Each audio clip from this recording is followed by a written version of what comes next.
Hey everybody, welcome to Bura Tech. In this episode, we're going to be talking about the kind of content that's going to be produced in the next business cycle. Alright, welcome back. Before we start this video, I want to make sure that you like and subscribe. I know it wouldn't mean a lot to you, but it would mean a lot to me if this video got 1,000 likes.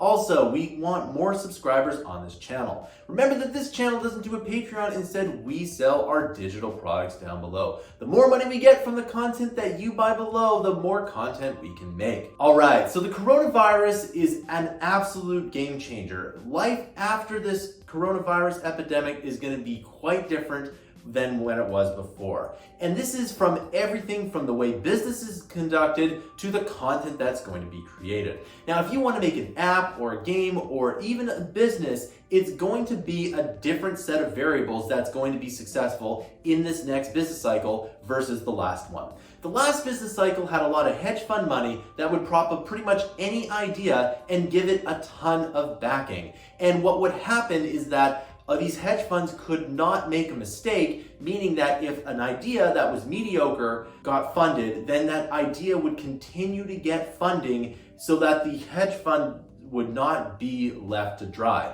And this is contrary to the way business operates. Because one of the things about business is that it has to be useful. So if a mediocre idea got millions of dollars of investment and it turned out that that wasn't such a good idea, those investors would lose millions of dollars. Instead, what would happen is that that company would continue to get more investment and perhaps reshape until it was somewhat profitable. Even though the original idea wasn't that successful, it got millions of dollars of funding. And this has happened a lot over the last 10 years. In fact, it has been about 10 years since this trend has started.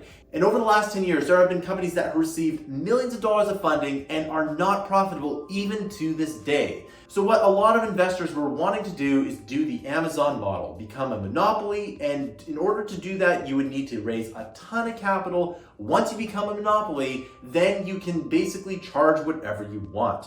And this works great for Amazon, but it doesn't work great for every single kind of business.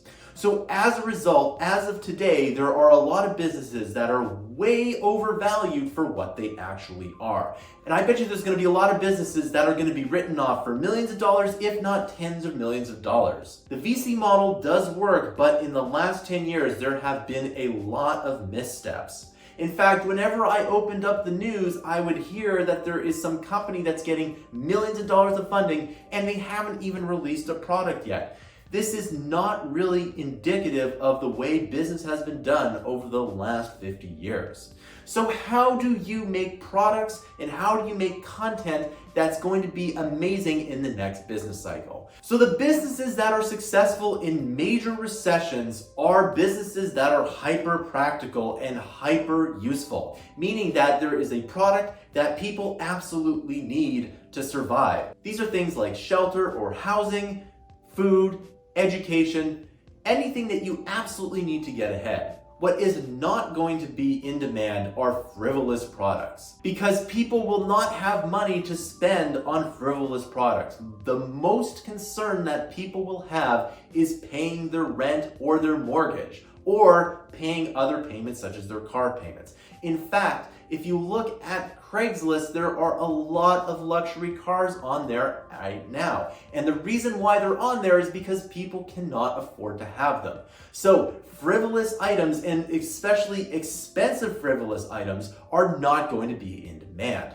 Also, if you wanted to charge more money for a product or service, you might not be able to. You might be undercut by value customers. And there's going to be a lot more value customers out there because they either A, don't have a job, or B, have reduced hours, and all of these things are going to add up to being price-sensitive customers. So in a price-sensitive market, how do you succeed? Well, you succeed by giving a lot of value for a reasonable price. And here's the thing about pricing. You cannot undercharge or overcharge. It is the sweet spot. And oftentimes as a business owner, it's gonna be a little bit less than what you really wanna sell it for. Now, when it comes to pricing, you can always lower your prices for some products and have some more extreme and higher end products as well. This is a really good idea. If you are making a business, you should have some cheaper products, some mid-range products, and some more expensive products, because there will always be people with a lot of money out there and you need to capitalize on that.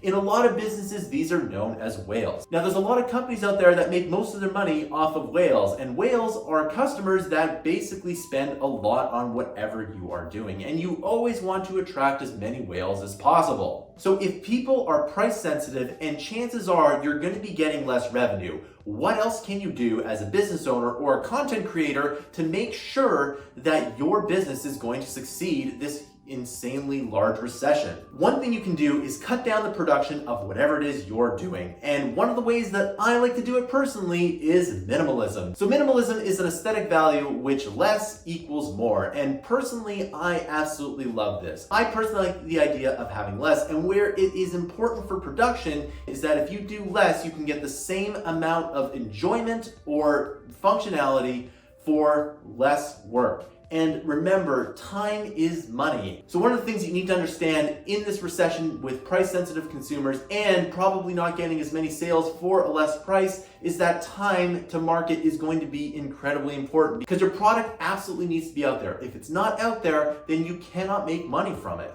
So by adopting a minimalist production style, you'll be able to get your product out there, you'll be able to talk to customers, and furthermore, you'll be able to have an aesthetic value that will absolutely be consistent with your product. You also want to make sure that if you are adopting a minimalist production style, that your product is in some ways minimalist in nature. And the thing about making products in this kind of atmosphere is that you need to make sure that you are solving a problem. Again, you have to be hyper practical. The best way to do this is to hyper focus a practical project with a minimalist aesthetic. So one of the things I like to do is look at history to see if anything that's happened in the past is similar to today. And when the economy is doing well, production values and businesses tend to make extravagant products. And when there's a recession or there's some kind of clawback in the economic activity, then businesses tend to make more simple products, and they tend to make more hyper-focused products. This is absolutely nothing new. So how do you become successful in any time? Well, the number one advice I would have, and this is time independent, is to make sure that you actually release a product. The second thing is to listen to customers. This is something that will work in a recession or any kind of boom time.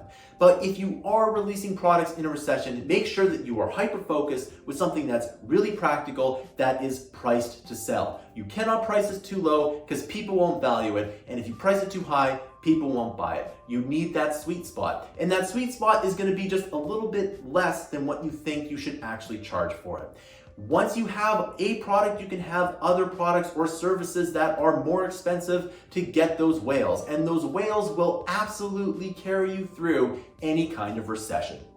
Alright, thanks for watching. Please be sure to like and subscribe. And remember that this channel doesn't do a Patreon. Instead, we sell our digital products down below. If you really like this channel, you can subscribe to Mammoth Interactive's huge library of content. We produce 20 to 60 hours of fresh new content per month. We release everything from Blender content to Photoshop to machine learning to web development to app development and much, much more. It is the best way to learn in uncertain times. If you are already a subscriber, thank you so much. Not only do you make this YouTube channel possible, you make Mammoth Interactive possible. Thanks for listening, and I'll see you in another video.